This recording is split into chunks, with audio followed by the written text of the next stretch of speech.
आज लेकर आया हूँ संगीता अग्रवाल जी की लिखी हुई कहानी आत्मसम्मान। क्या हो तुम? तुम्हारा वजूद क्या है? जीरो, सिर्फ और सिर्फ जीरो। जब तक किसी अंक के साथ नहीं लगता उसकी कीमत कुछ भी नहीं होती। हमेशा की तरह आज फिर नीलेश कृतिका के आत्मसम्मान को छलनी कर रहा था। नीलेश यार, सबके सामने तो तमीज से बात कर भाभी से। उसके दोस्त वरुण ने उसे समझाया। ये इसी के लायक है यार, जब से मेरी जिंदगी में आई है तब से जिंदगी खराब कर रखी है इस औरत ने। जाने माँ को क्या दिखा इसमें जो मेरे पल्ले बांध दी। वैसे भी तूने सुना तो है यार, ढोल गंवार शूद्र और नारी ये चारों ताड़न के अधिकारी। नीलेश दांत पीसता हुआ बोला।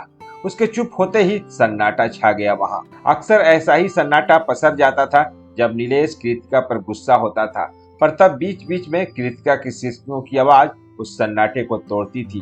पर आज कुछ पल के लिए वहां इतना सन्नाटा छा गया, सबकी सांसों की आवाजें भी सुनाई दे रही थी। इससे पहले कि इस सन्नाटे को चीरते हुए नीलेश फिर से कृतिका के आत्मसम्मान को छलनी करे, चलिए आपको थोड़ा सा अतीत में ले चलते हैं और कृतिका तथा नीलेश की शादी के बारे में बताते हैं। नीलेश एक सॉफ्टवेयर इंजीनियर है जिसकी पढ़ाई पुणे में हुई और नौकरी मुंबई में करता है।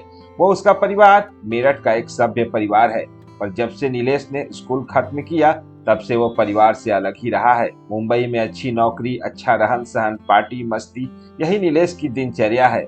ऐसे में नीलेश के माता पिता को डर रहता था बेटे के कदम बहक न जाए। इसीलिए नीलेश की माताजी ने अपनी सहेली की सुसंस्कारी बेटी कृतिका, जिसकी शिक्षा दीक्षा मेरठ में हुई और अब वही स्कूल में अध्यापिका है, से अपनी बेटे की शादी करने की सोची और नीलेश को मुंबई से बुला अपनी मंशा जाहिर की, जिसे नीलेश ने सिरे से नकार दिया क्योंकि उसकी नजर में कृतिका उसके लायक नहीं थी। पर नीलेश की माताजी को डर था नीलेश किसी ऐसी लड़की से शादी न कर ले जिसे घर संभालने की समझ ही न हो। इसीलिए उन्होंने बेटे को समझाया, ऊंच नीच का वास्ता दिया, कृतिका की अच्छाइयां गिनवाई और आखिर में कसम दे शादी के लिए राजी कर लिया और कृतिका नीलेश की पत्नी बन गई। कुछ दिन मेरठ में रह दोनों मुंबई भी आ गए। हालांकि नीलेश कृतिका को मुंबई नहीं लाना चाहता था, पर मजबूर था। यहाँ आकर उसने कृतिका को नौकरी भी नहीं करने दी। मुंबई आने के बाद नीलेश तो अपनी पुरानी दिनचर्या में लौटने लगा। वहीं पार्टी, दोस्त, मस्ती, जिसमें कृतिका खुद को असहज पाती और नीलेश उसका अपमान करता। कृतिका का आत्मसम्मान इससे छलनी होता, पर अपने गरीब माँ बाप और अपनी दो बहनों का सोच वो हर अपमान सह जाती। यही तो गलत करती है एक लड़की। एक बार अपमान सहने का मतलब है सामने वाले को बढ़ावा देना। नीलेश की एक आदत और बन चुकी थी, वो कृतिका का अपमान करके यही कहना, ढोल गंवार शूद्र और नारी ये चारों ताड़न के अधिकारी। कृतिका हमेशा अपना अपमान सह चुप रह जाती और नीलेश उसका और अपमान करता। और आज तो उसके घर में उसके दोस्त आए हुए थे। कृतिका ने सबके लिए खाना बनाया था। सब उसके खाने और खूबसूरती दोनों की तारीफ कर रहे थे, जो शायद नीलेश को सहन न हुआ। उसे पानी देते में जरा सा पानी मेज पर क्या छलका, नीलेश फट पड़ा। अब खड़ी क्या हो यहाँ, जाकर कपड़ा लाओ और मेज साफ करो, गंवार औरत। नीलेश उसे बुत बन खड़ा देखकर उसे धक्का देते हुए बोला, क्यों, नौकरानी हो क्या तुम्हारी या खरीदी हुई दासी? नहीं नहीं, मैं तो तुम्हारी नजर में जीरो हूँ, जिसका किसी संख्या के बिना कोई वजूद नहीं। मतलब तुम्हारे बिना मेरा कोई वजूद नहीं, यही सोचना है ना तुम्हारा? तो मिस्टर नीलेश, एक बहुत कामयाब सॉफ्टवेयर इंजीनियर, इतना तो जानते होंगे कि जीरो जिसके साथ लगता है वो उस संख्या की कीमत 10 गुना बढ़ा देता है।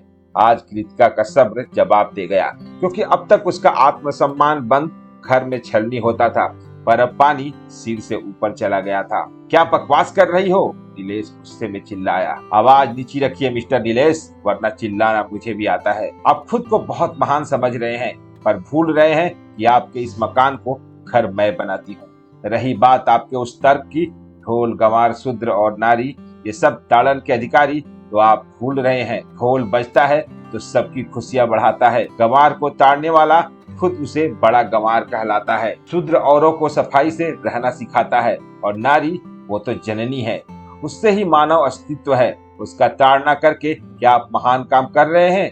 नहीं मिस्टर नीलेश, आप ऐसा करके खुद को जन्म देने वाली कोख, आपकी कलाई पर बंधने वाली राखी का अपमान कर रहे हैं।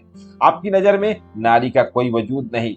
ये हम नारियों के नहीं, आपके लिए अफसोस की बात है, क्योंकि नारी बिन आपका कोई वजूद नहीं, समझे आप? आपकी नजर में आपकी बहुत वैल्यू है। आप रहिए अपनी वैल्यू के साथ इस घर में। मेरी आपसे मुलाकात अब कोर्ट में होगी। ये बोल कृतिका वहां से अपने कमरे में आ गई। उससे सामान जो पैक करना था। नीलेश और सभी मेहमान हक्के बक्के रह गए। नीलेश को बिल्कुल भी उम्मीद नहीं थी कि कृतिका ऐसा भी कोई कदम उठा सकती है। इधर कृतिका आज सुबह नहीं रही थी, बल्कि वो आत्मविश्वास से भरी थी। आज उसके दिल में सुकून था, अपना आत्मसम्मान बचाने का, एक ऐसे रिश्ते को ठोकर मारने का सुकून जिसमें उसे सिवाय बेइज्जती के कुछ नहीं मिला। दोस्तों, अक्सर ऐसा होता है, बेटे के माँ बाप जबरदस्ती बेटे को किसी रिश्ते में बांध देते हैं, जिसका खामियाजा सारी जिंदगी वो मासूम लड़की भुगतती है, जो अपना सब छोड़ कितने सपने सजा नए बंधन में बंधती है। ऐसे लड़के अपने माँ बाप का गुस्सा अपनी पत्नी पर निकालते हैं। क्यों नहीं उनके माँ बाप समझ पाते, कुछ रिश्ते जबरदस्ती नहीं निभाए जाते। और खुद लड़की क्यों अपमान सहती है? क्या कोई रिश्ता अपने आत्मसम्मान से बड़ा होता है? क्या फायदा ऐसे रिश्तों में रहने से जहां पल पल अपने वजूद को छलनी होते देखना पड़े। उम्मीद है दोस्तों, संगीता अग्रवाल जी की लिखी हुई ये भावनात्मक कहानी आपको जरूर पसंद आई होगी। तो फिर मिलते हैं एक और नई कहानी के साथ।